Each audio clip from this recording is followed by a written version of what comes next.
Did you know that your brain can process images 60,000 times more quickly than words? It's probably just as well then that this week is picture quiz time. So grab a pen and let's get to it. Question 1.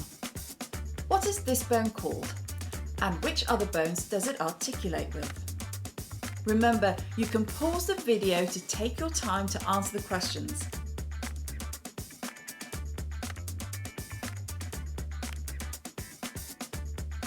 Question 2. What are the branches of the celiac artery?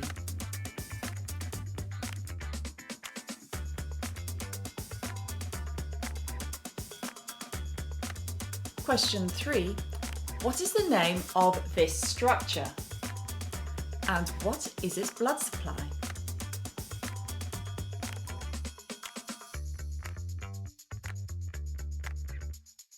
Question 4. What is the name of this muscle? And what is its nerve supply?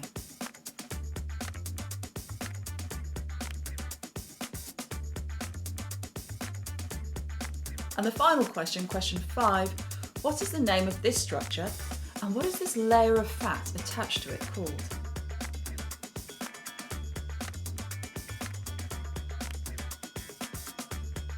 The answers. Question 1, this is the capitated bone, which is found in the distal row or the distal carpal row in the wrist.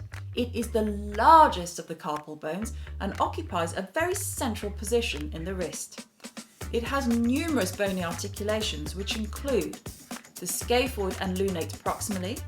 Medially, or on its ulnar side, it articulates with the hamate. And laterally, or radially, it articulates with the trapezoid. Further down, or more distally, the main articulation is with the base of the third metacarpal, but it does also have articulations with the base of the second and fourth metacarpals. Question 2. The celiac artery. This artery is the first anterior branch of the abdominal aorta, and it is found just after the aorta emerges through the diaphragm, under the median arcuate ligament at vertebral level T12. The celiac artery breaks up into 3 branches: the left gastric artery, the splenic artery, and the common hepatic artery. Question 3. This is the uterus. The uterus has a very rich blood supply which comes from the uterine artery, which is itself a branch of the internal iliac artery.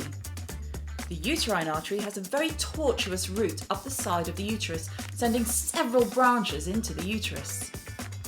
The uterine artery forms 2 very important anastomoses that contribute to this rich blood supply of this life-giving organ.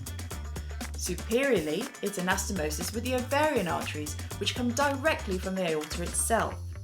And inferiorly, it forms anastomosis around the cervix with the vaginal artery, that is itself a branch of the internal iliac artery. Question 4. This is Adductor magnus, which is a large muscle found in the medial compartment of the thigh.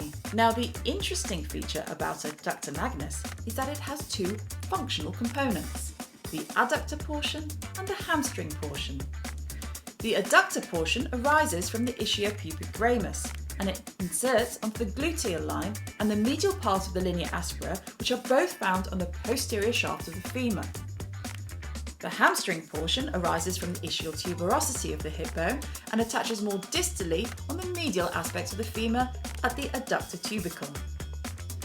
The adductor portion of Adductor magnus is supplied by the posterior division of the obturator nerve, which is one of the nerves of the medial compartment of the thigh, whereas the hamstring portion of the Adductor magnus is supplied by the tibial portion of the sciatic nerve, which is the nerve found in the posterior compartment of the thigh. Question 5. This structure is the transverse colon.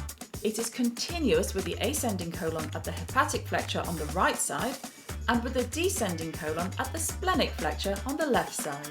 The layer of fat attached to the transverse colon is the transverse mesocolon.